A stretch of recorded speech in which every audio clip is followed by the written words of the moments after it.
Hey everyone, it's Jared. You might remember me as Dark Horse for Life, Blitzcrank connoisseur, mobile game devotee, and game director for Wild Rift. We're moving on from our power spike patch into our next update, but there's definitely no powering down here. Today we'll be talking about our next champions, improvements to the jungling experience, rune and item changes, a new game mode, and more. So let's jump into the Wild Rift patch 3.5, Darken to Dawn. Aatrox, the Darkened Blade, brings oblivion to Barren Lane. An ancient being imprisoned in his own sword, Aatrox feasts on the souls of mortals to grow ever more powerful. To take down opponents, Aatrox wants to land his first ability, the Darkened Blade, one after the other. This ability transforms on each cast, targeting a different area. Then, drag them down with your second ability, Infernal Chains.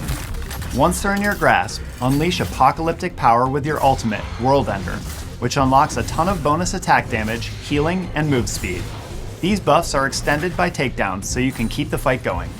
At the height of his potential, Aatrox is a true force of devastation. If Unkillable Raid Boss is your dream, pick him up and rain destruction down on your enemies. If you're looking for an even sharper edge, our next champ is for you. Kayn, the Shadow Reaper, slices into the rift and anything in his way. With his third ability, Shadow Step, this jungler can walk through walls, and his ultimate, Umbral Trespass, allows him to hide in an enemy's body, dealing massive damage when you escape. Kayn wields an ancient weapon possessed by a Darkin named Rost, and constantly battles it for control. With his passive, the Darkened Scythe, you decide who will triumph. When Kayn attacks champions, he'll charge each of his forms.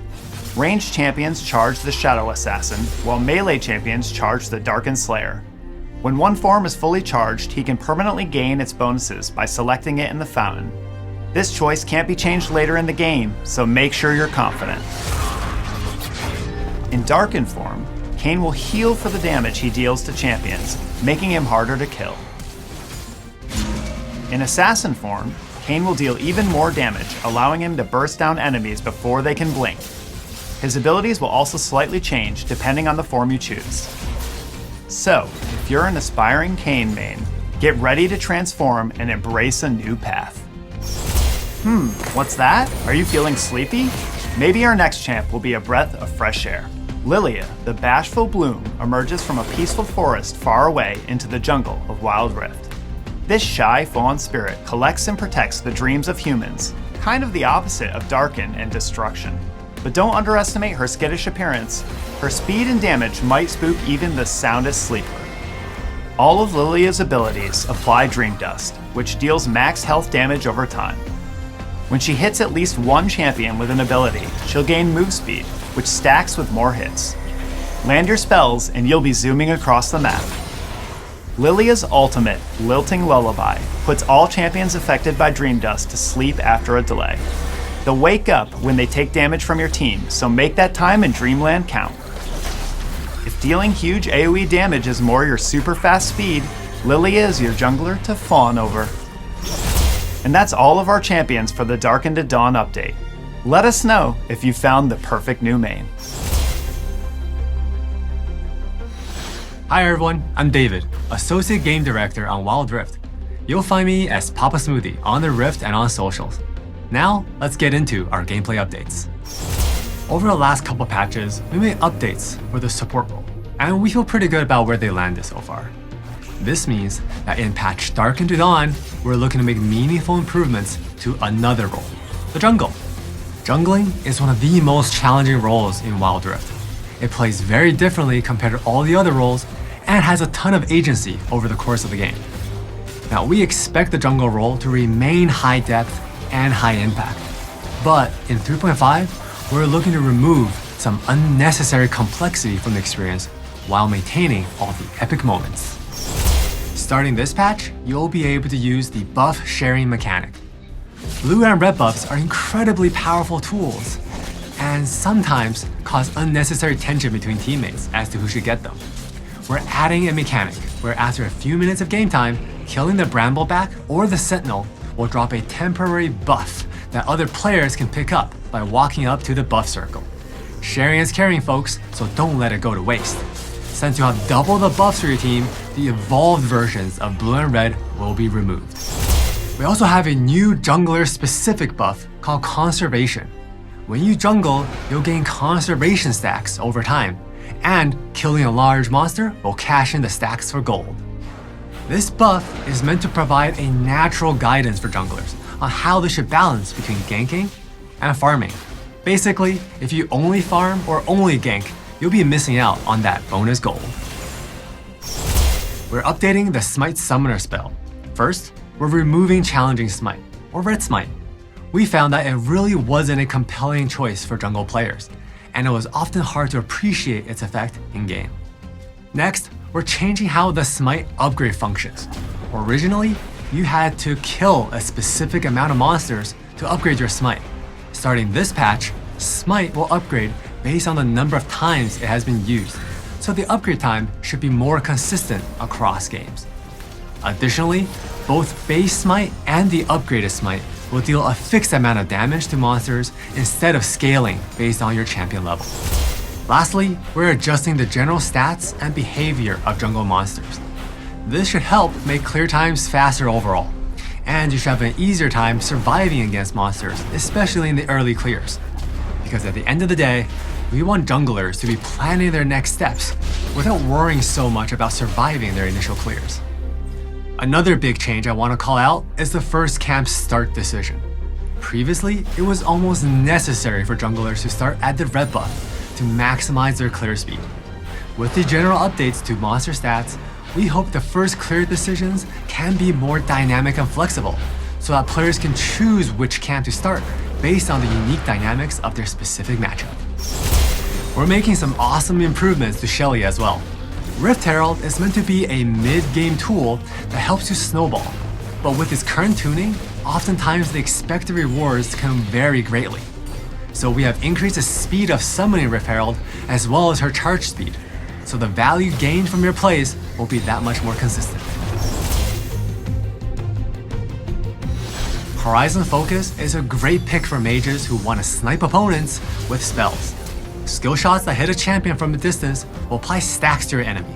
Hidden crowd control abilities will grant additional stacks. Gain enough stacks to consume them and deal bonus damage. Get your sniper goggles on and sharpen up your aim. Lord Dominic's Regards is our newest attack damage item.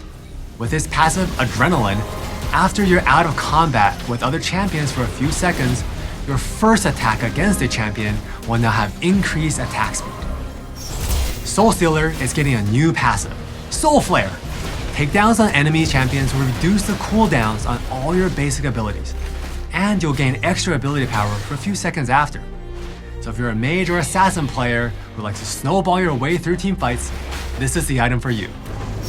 For runes, we want to give mages another option beyond the Electrocute and Summon Airy, with some utility beyond just dealing extra damage. So if you want to run fast and cast fast, Phase Rush is the rune for you. When you hit a champion with 3 separate attacks or abilities, you'll gain a burst of movement speed and ability haste. Your current cooldowns will also be reduced, so get spell slinging. We're also replacing the champion rune. Sudden Impact is your new pick if you're looking to twist a knife while you assassinate your enemies. With this rune, you'll gain a bit of adaptive penetration when you exit stealth or use a dash, blink, or teleport to deal damage to an enemy champion. We're introducing another game mode this patch. If you ever wondered what a game of 5 Blitzcranks and 5 Threshes would look like, well, now's your chance to find out. That's right, One for All is coming to Wild Rift. In Champion Select, you and your teammates will vote for a champion to play, and you'll all play the selected champion. Ties are broken by random selection.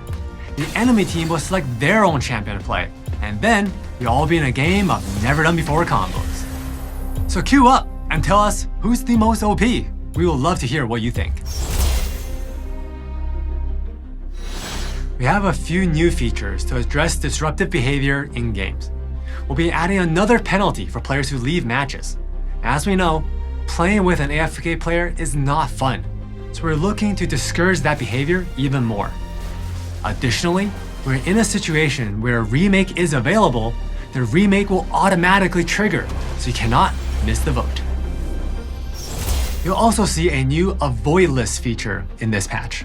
In the post-game lobby, you'll be able to add someone from the game to your avoid list, which will prevent you from being matched on the same team with them until the list resets at the start of each week. We're adding a new way to view your skins. When you visit the collection tab, you'll see the skin set tab and the champion tab. With these filters, you'll be able to view multiple skins for the same champion or skin lines at once. Some will even have custom backgrounds. If you complete an entire skin set, you'll earn an exclusive title and a special effect in Champion Select to show it off. So for those of you who like to build your collection, you have a new way to admire it with pride. Lastly, during this update's events, you'll see some brand new mission types. We'll talk a little more about that later. Now, I'll pass it back to Jared to wrap us up. Bam! Pow! Kaboom! Oh, sorry, I got a little carried away there. You can't have superheroes without supervillains. This patch, Supervillain Jin brings his nefarious deeds to level 50 of the Wild Pass. You can claim his Ascended skin by playing games and collecting it from the Wild Pass Emporium.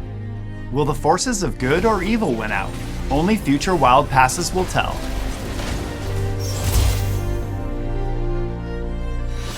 We hope you enjoyed powering up in the Supreme Cells Arena last patch. Of course, we've got a bunch of new events for you to explore in this update. Most importantly, have you been having strange dreams lately? Filled with peculiar and playful characters? Who live in a beautiful, mysterious world not too far from our own?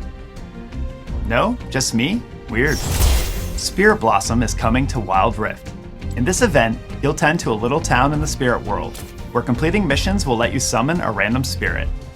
Fill up your town with this cast of quirky personalities, and who knows what you might overhear. To go into the new year, we've got a festive little snowball fight for you. Test your aim and collect rewards fit for a Poro. Don't worry, no Poros will be harmed as you complete your missions. Look how happy they are.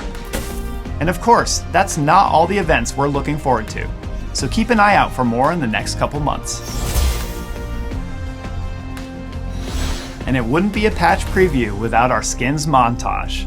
Let's take a look at what's coming from elegant to edgy to extra colorful. Roll montage.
And that's everything for this update. Whether you're in the mood for darkness and destruction or a dreamy trip to the spirit world, we've got you covered in the Darken to Dawn patch. Thanks for tuning in, and we'll see you on the Rift.